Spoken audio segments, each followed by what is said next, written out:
Yeah.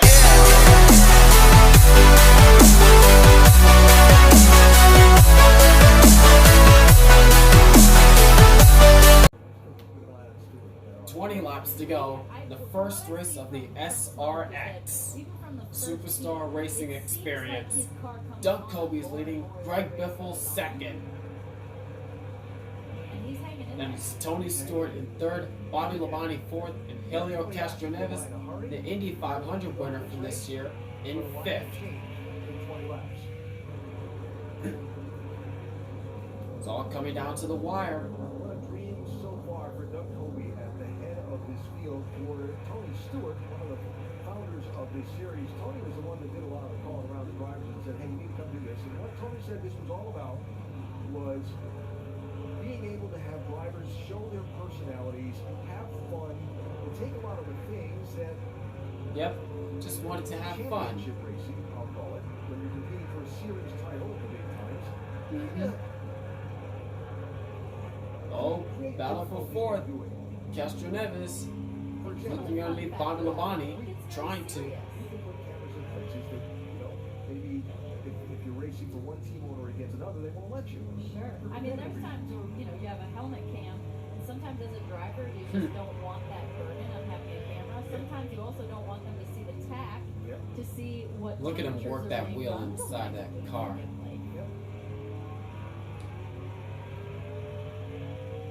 Drivers are here to have fun, but they're all here to win also.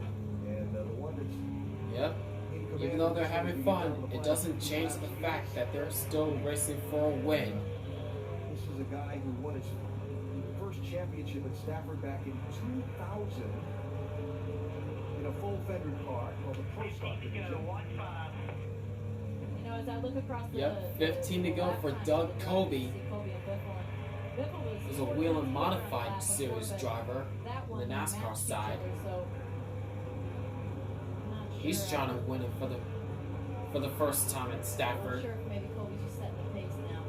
He wanted to get a lead and control the race. So remember, at the end of the second heat, he said he used up a little bit of his car to try and get to the front.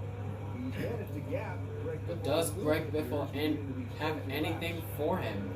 One of the things that you can, have as an advantage for a guy like Coby, who's been here so many times and has 10,000 laps here, is that you really, as a driver, start to identify the little things on the track that can help you if you're tight, if you're loose.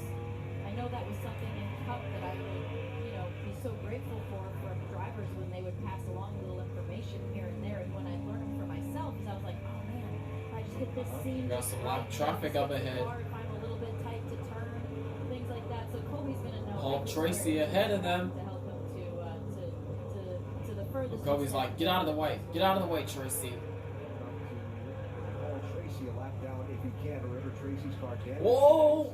A little loosey-goosey there. It's not look comfortable. He's been struggling out there to try and keep it between the walls. Paul Tracy gets out of the way. Whoa! And he's gonna block Greg Biffle.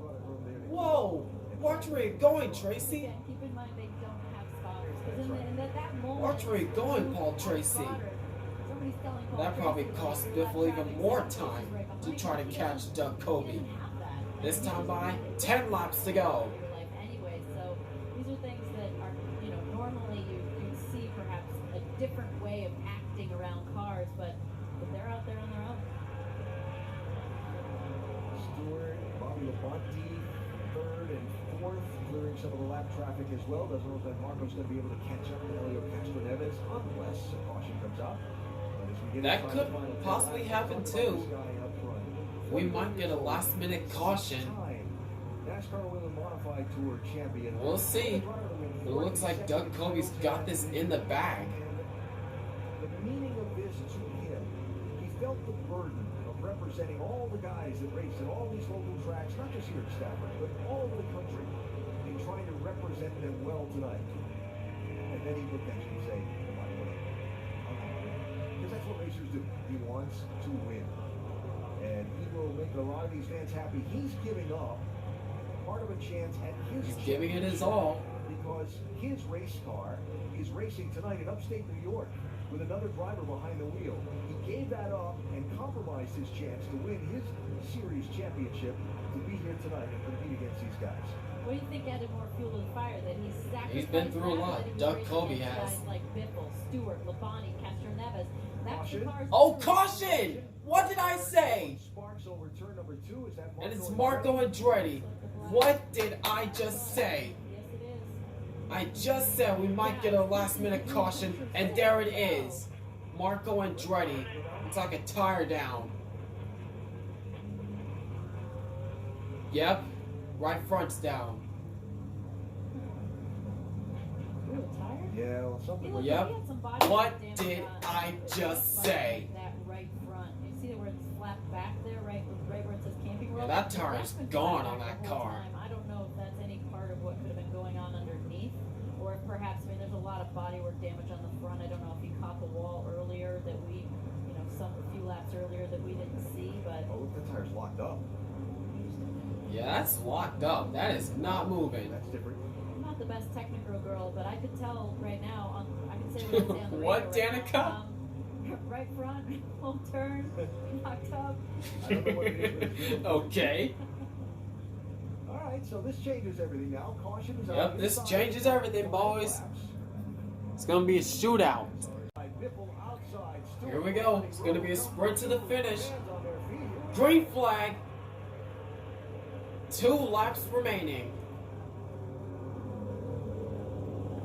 And Doug Kobe pulls out ahead. Kobe's gonna get away. Stewart couldn't stay. Yep, he's got it. But can Greg Biffle catch him? He's got one more lap to do it. Off turn 4, white flag, 1 lap to go. In the SRX. This is where you just kind of forget where the brake zone is. It's like Greg Biffle's gonna have to send it in this corner if he wants to win. What a dream come true. These fans. But it looks like he's not gonna do it. And off turn 4, Doug Kobe's gonna win the first race of the SRX. Doug Kobe wins at Stafford.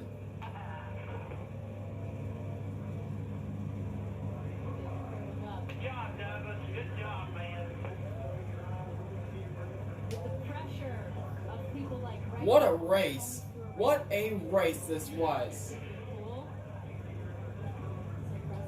It was impressive. Did a good job representing all the Yes, it was guys. very impressive indeed.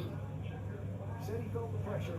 Well, he served him well tonight. And listen to this crowd as he comes down the front stretch. It's a full capacity crowd at Stafford, it looks like.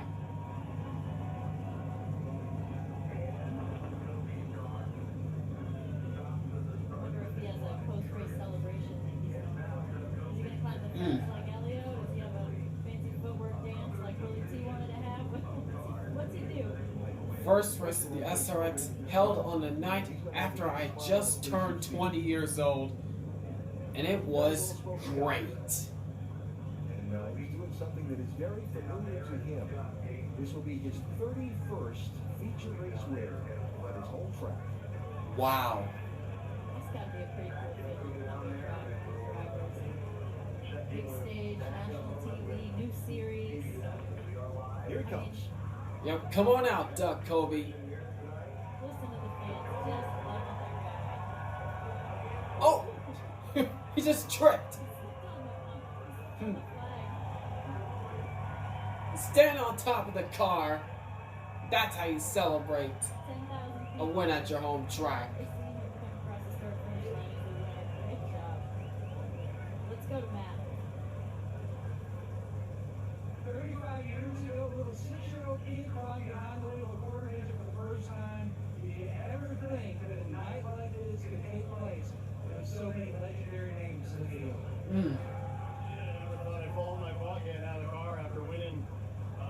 Man, what a special night for short track racing in America. This is a special night for Stafford Motor Speedway and everybody who's a short track racer around the country, whether you're dirt or asphalt. And listen to the crowd. These guys here, this amazing They are loving this at Stafford.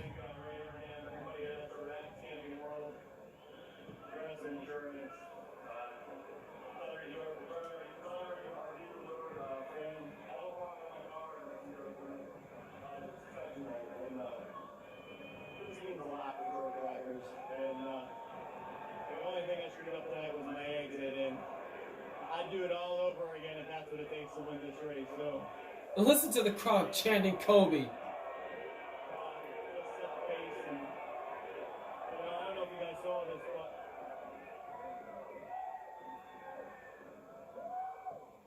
I lost a very good friend of mine this week, Don Bing, and he was one of my best friends. He gave me my first modified tour ride, and the whole thing was watching tonight, and it's gonna be a tough week for me. I'm gonna celebrate a little bit, but I got some bigger things. Take the time you need to soak it in. That's what short track racers do, you know. We pour our heart and soul in this. I've done this for decades, and Don gave me my first modified tour ride, and I can't thank him enough. Before we go, I really want to thank everybody at SRX for doing this. These guys have been busting their butts, you guys in the shop. I know how hard you work to get these cars together, and I really appreciate everything you've done. Of course, Ray and Tony, George Pine, Sandy Montag, the Montag Group, everybody at CBS, the fans watching at home. Short tracker won it tonight, guys. So, Ryan Brown, you're up next, buddy. Cody Swanson, Bobby Santos. Got to take it to him. Got to keep this going. GG. Congratulations, Doug Kobe. That wraps it up for the first race of the SRX. And I want to say thank you guys so much for 400 subscribers. You're awesome out there.